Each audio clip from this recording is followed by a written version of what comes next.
Hey gang, what do we got today? It's a Gibson. It's a Gibson B25. B25, I hear you say. Isn't that one of our medium-range bombers giving what for to Jerry over there in the European theater? Yeah, it was. But it was also a Gibson guitar from the mid-1960s. Their sort of student range, lower-end model, small-bodied guitar that took over from the LG series. And they made a whole lot of these. This one actually happens to be the 12-string configuration, in beautiful cherry sunburst with all the lacquer checking and signs of age that we like from old Gibsons.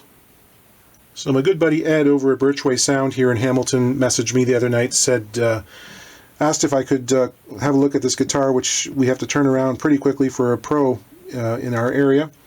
And I said sure, so I went over and we looked at it briefly. First thing I noticed, actually, it's got what appears to be a JLD bridge doctor in there, which is a good thing because the top is a real roller coaster. A lot of funny stuff going on. We have to check out the braces to make sure nothing's loose. Funny thing, actually, if you go to the Stuart McDonald website and watch the video that they made of Dan showing you how to install one of those, it's actually in a B25-12. So this is apparently a pretty common problem with these guitars. They have relatively light tops, relatively light bracing, and despite the largest production bridge you'll likely ever see on an American-made guitar, look at that thing, it's a monster. Huge. The action is really high. We're sort of in the ballpark of maybe 8/64 or a full 1/8 of an inch above the 12th fret. And yeah, it plays really stiff. And the bridge, of course, we've got that 1960s Gibson adjustable bridge there, but, you know, that shouldn't be. There's no break angle at all. That top E string, although it sounds, is basically flopping around free. So it's definitely time for a neck reset. Talk to Ed, and we're going to dispense with the adjustable bridge on this. We're going to plug that, and we're going to put in a standard saddle. The other thing is these saddles, of course, never really intonate all that great because it's a straight line. There's no compensation for the different pairs of strings. So I'm going to try to make something that hopefully plays in tune a little bit better than the stock bridge. And like I said, we have to definitely look at what's going on in the top. Hopefully it's been looked after by someone who knows how. You'd assume they would because they got, you know, that bridge doctor. But I think they also did some cleating and stuff. So we got to make sure that it's sound before I actually start digging into the actual neck reset. Anyhow, should be fun. Let's get her done. Well, there's all sorts of weird stuff going on in here. This isn't that strange sort of double X period of Gibson where they had the two parallel X's in the lower bout, and in the upper bout there's a bunch of sort of strange cleat braces. That one looks sort of like a popsicle stick almost, and I think that one actually replaces a full height brace, which seems to be missing. So weird growth happening on the end of that brace there. Looks like it could be an alien life form. The thing I notice here is the upper transverse brace, the one that goes underneath the fingerboard at the end of the sound hole here at the top end, is ridiculously small for a 12-string guitar.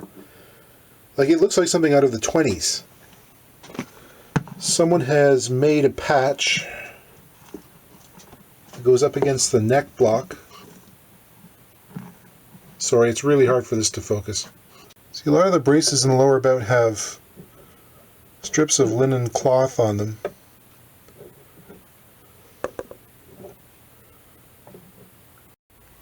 Okay, I looked through my wood pile, found some good spruce, made some braces.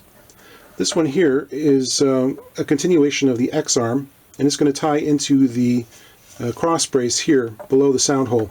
I'll glue that directly to the little popsicle stick that we saw when I was inside. This area of the top is sunk down quite a bit, and we need to shore that up. This brace here is going to be glued directly behind the primary transverse brace here along the upper bout underneath the fingerboard. And each of these braces has actually got a very small, well, it's a camber or a curve planed into the base of them and against the side that's going to contact the top. So what that means is when I clamp it down, it's providing sort of a springboard effect and pumping up those areas of the top and preventing them from sort of sinking farther than they already have, and keeping the thing from deforming anymore. the pick guard comes up into the upper bout here. I'm going to have to gain access to this joint, so I need to remove it. The other thing is I'm going to be heating up the area quite a lot, and pick guard plastic doesn't take to heat very well, so just using my palette knife here. The guard is actually kind of loose in a number of areas. It still has that adhesive tape that Gibson used to stick it on. Most of that will peel off. Hopefully. It can take a while. I have to clean it with naphtha and little scrapers and stuff. So as soon as I've taken this pickguard off the guitar, I'm sealing it up between a couple of sheets of wax paper, and I'm going to clamp it between two big flat boards. These things have a tendency to shrink and also curl up, so I want to keep it flat and I want to keep it away from the air. Using my old soldering iron here that's been modified for fret removal just to heat it up, and my fret lifting jaws, my little pliers. I'm going to try to conserve this fret and reuse it and reinstall it, so I'm being gentle with it, holding down the surface underneath the jaws with a strip of metal to keep the wood fibers from tearing up along with the barbs. I'm marking the bass side so it'll go back in the same direction and be the same way. Then we'll heat up the fretboard extension with an iron. You've seen me do this. And using the palette knives to get underneath the tongue of the fingerboard. Sometimes I use two. It means like when I'm protruding out the other side, there's less chance of me damaging the finish by moving it back and forth. Okay, while the neck is still on, there's a few measurements I want to take that will help me figure out just exactly how much material I need to remove off this heel to get us into a good playing action. First thing is the actual length of the heel from the top edge of the soundboard to the back edge of the heel. The next one is the distance between the body joint, in this case the 14th fret, and the front of the saddle. And the other one we have to figure out is exactly how much material we theoretically would have to remove from this saddle in order to lower the strings enough to give us the proper playing action. Now, I mentioned that we had about 8/64 here. I would like to see us around 4.5 to 5. Now, in order to do that, to remove like 3/64 of an inch, we would actually have to remove double that amount on the saddle. So we would have to take the saddle down 6/64 to lower the action 3/64 at the 12th fret. The other thing we have to figure out, though, is you'll remember that first string was sliding around on top of the saddle. So if we use that figure, we would still end up with a neck that was set in a position where that string would still be flopping around. So what I want to do is theoretically raise this saddle up to give us better break angle. So I'm going to add a couple of 64ths to that figure to raise it up and kick the neck back a little bit more and give us a slightly taller saddle. So here's something of concern to give us pause, a complication if you will. Just looking at that little crack that runs across the heel, what do you think? Is that just in the lacquer? Be nice. I don't think it is though. I think that was actually a previously re-glued heel crack. So when we come to take this apart, we're going to have to be really gentle and very careful. Or we might end up having to re-glue the heel when it's off. Who knows? Just good to take note of it. So this is worth the price of admission. It used to be this was pretty much arcane knowledge, and you had to know a guy. It was passed along from luthier to luthier, or maybe you were pretty good at trigonometry, you could figure it out for yourself. In any event, this I think was probably first set down in writing by Don Teeter in one of his repair books in the 80s. It's a pretty simple formula, actually, when you think about it. So, A, the heel length. I have 3.42 inches. Obviously, I did the conversions off camera, so you don't have to watch me fumble around with the calculator. B, the amount the saddle needs to be lowered for good action. In our case, 145 thousandths. And C, the body joint to the saddle. In our case, 10.82 inches. So the formula is A times B divided by C. Pretty simple. So A times B divided by C is 45 thousandths of an inch. So here's where that 45 thousandths of an inch has to come off on at the very end of the heel. I've got a couple of feeler gauges here that will stack up for 45 thousandths. And it's not easy on this old Gibson with the flat, wide heel and virtually no lip for the binding. But we can butt those up against the binding there and then scribe a line across that to give us the 45 thousandths. We'll have a nice measurement, a place to work to when the heel is off the body. So Gibson had a habit of joining their neck and body together before spraying. So usually there's a fillet of finish that builds up right in the corner here between the neck and the body. Also some dirt in this case. So we're going to have to clean that out, and we're also going to have to scribe the lacquer along the edge of the joint. Otherwise, when we come to pull it off, it's basically all going to flake off and tear away and be really messy.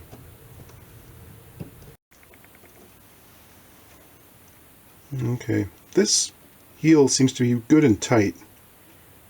It has been glued, but just as an extra measure, I'm putting a little bit of super glue, water thin super glue on that joint too, just to be extra certain. Okay, we'll have the debate. You guys can start the flame war in the comments. I won't watch. Question, is he going to use that newfangled Stuart McDonald heat thing that goes in there and does this dry, or is he going to inject steam like a good boy? I like this thing. All the guitar guys I follow on Instagram, the other repair guys, we like this thing because it takes a nail biter of a job and makes it just slightly less of a nail biter. Now there are guitar forums apparently, which I don't read. When I'm done with my day, I tend to go to bed, don't have time for guitar drama, don't keep up on all that sort of back and forth in the news. They think this thing is an abomination because it requires drilling a very slightly wider hole through the fingerboard, and depending on the width of the fret wire, when you replace it, sometimes we need to do a little patch, and there's a little tiny crescent of material along either side of the 15th fret. And obviously that completely detracts from the value of your guitar. Your pristine 1947 J45 is just not worth anything anymore because of that tiny little half moon.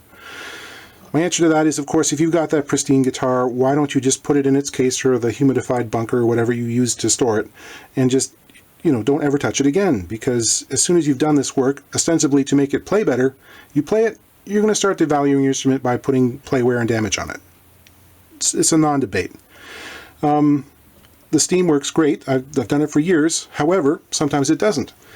You can get blushing in the lacquer. The steam will come out and you'll have like a white ghostly splotch in various places. Eventually that dissipates. Other times it can actually soften the finish. If you've got a crack on the inside of your neck block or something, the steam can shoot off inside your guitar, and then you've got pools of water happening in a place that you can't see while this is going on. And in any event, there's a lot of water that comes out from the steam, and you spend 20 minutes trying to, mop up all the spots that start showing up. And it's a real annoyance. This thing, no problem.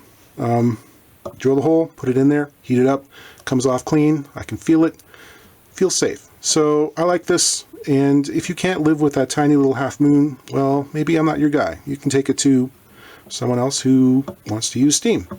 I'm using this. Okay, I'm all loaded up in my clamping frame here. It's very low tech, very ugly. I made it quickly the first time I needed one and just never went back and made a prettier version. So, all the surfaces that contact the body are padded with cork. And make sure that all the clamping pressure is aligned just with the sides and over the lining. You don't want to be pressing on the flat portions of the top or back, the free plates. That would be bad. The back portion here has a screw which contacts the heel, and the heel is protected with a piece of plastic here. As things progress, I can add some tension using the screw and force the neck in the direction I want it to travel. To be honest, at some point in the procedure, I almost always just dispense with this thing, hold the guitar on the bench, and just move it by hand, and it pops free. Here comes the heat stick. It's a 40-watt soldering iron, heat stick attached to it, and then we'll let it heat up. You can actually feel around the neck block and the heel as the heat from the soldering iron starts to transfer out into the block. It starts to get warm, then we can start moving it around a bit, putting some tension on. So this is a not so fun situation. I've been working on this thing for about 25 minutes now. At a certain point you got to start massaging the neck backwards and forwards and up and down. See what's happening there in that crack that we looked at previously, and I tried to shore up? the glue that was in there has actually bubbled out of the joint. It's softened with the heat and the steam. I put a little bit of water in the joint as well. The top half of the neck is pretty much free. The bottom half, stuck like a stone. It's just like rock solid in there, and I can't move it backwards and forwards to get it forward. I'm putting a lot of pressure, enough that I'm actually bending my jig,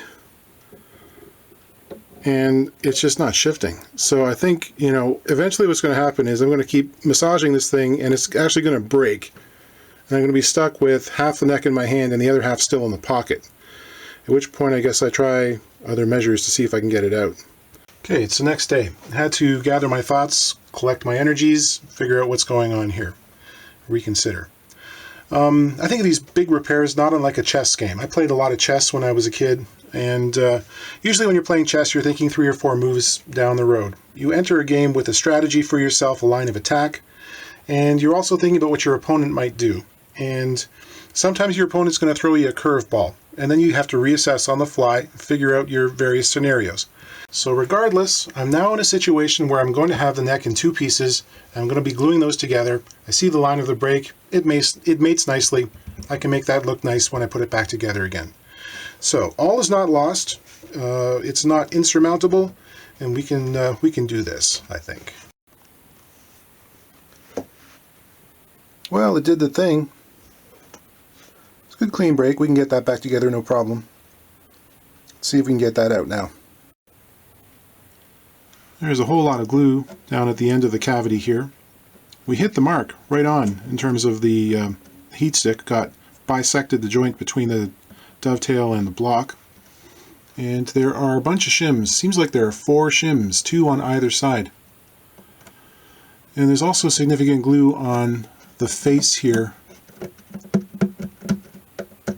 So we'll see. I really want to preserve this area as much as possible. Obviously this is a perfect mate to the other surface. It's clean break, so I'm going to try to get my knives in down in here and in here, and we'll see what we can do. I'm going to heat these up on a hot plate. This glue is hopefully just going to melt as it touches them. Might need a little bit of water down there as well. We'll see. Okay, so now I'm trying vinegar, and I've drilled 4 holes, 1 on each corner of the dovetail, and I'm rotating the heat stick around, keeping them all hot, and, you know, continuously applying pressure with the clamp on the bottom here. We're still not moving. It hasn't moved at all. Well, we have some movement. Managed to shift it about a 1/16 of an inch so far. Look at that.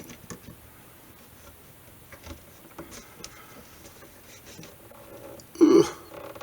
So gummy.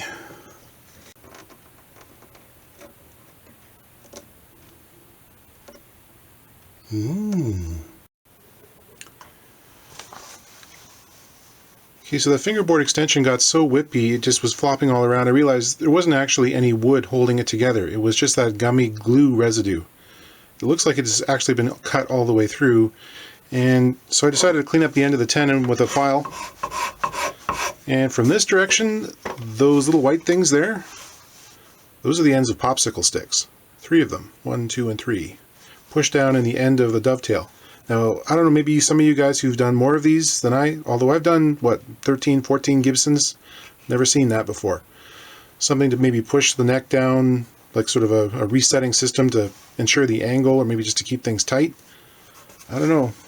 Just, it's weird. Just chiseling back to that scribed line and also gently hollowing out the surfaces around the dovetail. I figured it was time to put the pick guard back in place, so I'm using old 3M number 77, which is a spray adhesive that works pretty good for this. Okay, I'm in the process of fitting the dovetail into the mortise now. The original dovetail on this neck was extremely, well, it was undersized. There was a lot of slop in it, and they used a number of shims on both sides. So, you know, it really got wedged in there with those shims. Those shims crushed down and locked things in together. I want this to fit nicely into the slot before I start doing my sandpaper pulling and refining the neck angle. So I've taken some fresh mahogany and I've grafted it on both sides of the tenon. And what I've done here is I've put chalk into the dovetail mortise on the side walls. Push the neck in there. When I pull it out, there's a little bit of green on the tenon. Where the green is, that means it's picked it up off the inside of the neck, so the point that's adjacent to it will be too tight. So I'll go back and I'll very likely use a chisel and cut away some more, or sand slightly, fit it down in farther, and that green line will progress. Then keep doing that until I fit the entire length of the tenon in there. It'll be good and snug. Then I can start doing my sandpaper pulling, and I'm going to take material off the heel, and it'll end up loose, and I will probably need a shim, but it will be at least the right size and shape, and it won't be nearly as big as the shims that were required the first time.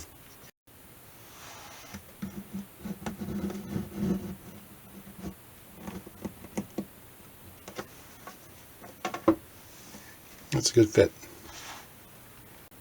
I was just looking at this saddle. We were thinking of getting rid of it because we figured it was plastic, but it's not. It's actually ebony, which is surprising to me. I mean, I've seen a lot of these adjustable ones that are the ceramic ones, and I've seen some plastic, and I've seen a lot of B25 6 strings that have been converted. A lot of them actually had plastic bridges, and not just saddles, the whole bridge itself was plastic. A lot of those were changed over for rosewood in the 60s and 70s. This is the first time I've seen an ebony saddle. So rather than throw this away, I think we can probably use this. What I'm going to do is plane it flat and then route a channel in there for a standard saddle blank. That way I can file forward for those octave strings and get us much better intonation.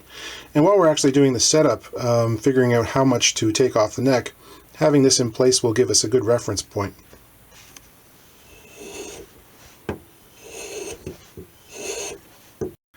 Okay, with a freshly planed saddle back in the adjusters in the slot, I'm going to set it so that the high E string here, which happens to be the furthest away from the saddle, which is really, you know, it's not what you want. It's not good, but it's what's there.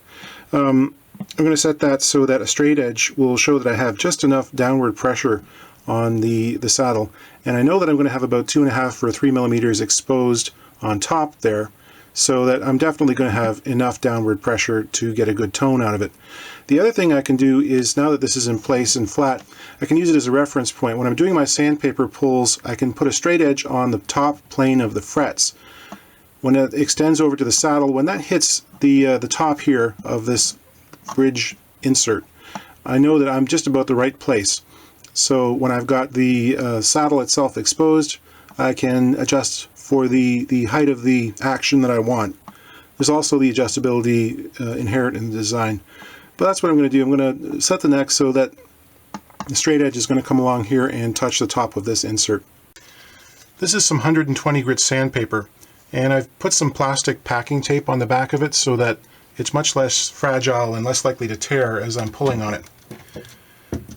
So I'm going to set that into the joint here, right up flush against the tenon on the inside. What this method relies on is the idea that as I pull this sandpaper out of the joint, to this point here, the area right adjacent to the top edge of the neck and body joint is no longer being sanded. These areas are, and actually the area at the end of the heel is going to get sanded the most because that sandpaper is still moving across it. Probably 3 times as much material is being removed here as here. So what I'm basically doing is removing a wedge of material with the widest portion at the far end of the heel. Here's something I think that is important. With every pass, you have to brush off the surface around the neck. If any of the little particles on the 120 grit paper fall off and get crushed in between the paper and the side, when you're pulling, you're basically sanding the finish. You'll introduce all kinds of scratches. I've seen that on other people's work. I don't like it. You know, got to do this clean. So we're going to do equal numbers on both sides of the neck. Technique is important. You don't want to be pulling upwards, otherwise you'll actually sand sort of a boat prow shape into it. You'll make a curve, and that's no good. You want it nice and flat. So pull it out, you know, flat. Equal numbers of strokes on either side is important because you can actually start to shift the angle of the neck relative to the body. So this is useful if you've got a string line to your bridge which isn't perfect. You can actually correct that at this stage. You can shift it one way or the other by unequal numbers of sandpaper pulls. You may recall I made that little scribe mark, and I've pared away the material down to it. I've also hollowed out the area around the tenon, so when this will tell me I'm getting close is when that little line there closes up and I'm flush with the edge of the binding. I'm planing some rosewood down into a wedge that will get fit underneath the fingerboard extension to accommodate the new neck angle. That just gets glued and clamped in place. Then it was time to make some shims for the dovetail pocket. After the sandpaper pulls, I ended up being 12 thousandths of an inch shy, so we had to make this 6 thousandths of an inch thick. And clamping and gluing is not a big deal. It only takes a couple of clamps when it fits well. Doing some saddle work, marking out the string spread, and then I'll subdivide that, and then file things to shape and make the intonation pattern. A little bit of touch-up work for the sides of the wedge. Boy, that sure was an adventure, wasn't it? It's all set up and ready now. So I got the bone in there, and you can see that I've done the back filing for each pair of strings, the bass strings here, and it ends up looking kind of like an interesting wave pattern, which I kind of like. The other thing I do that's sort of a subtlety you won't find in very many factory instruments, or the way this guitar came, is I take the time to equalize the string height between each of the strings in the courses so that the tops of the strings are in the same plane.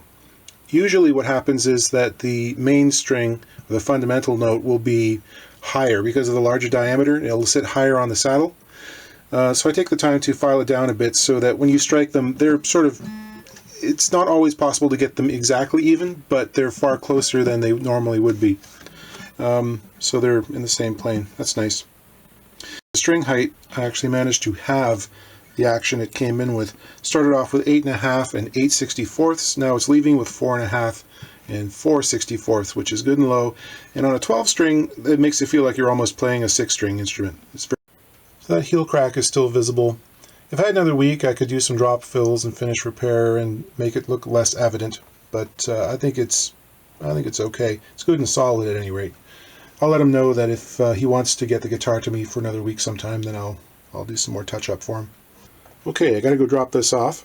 Thanks again for watching and following along. Like I said, this one was an adventure. They're not all like this.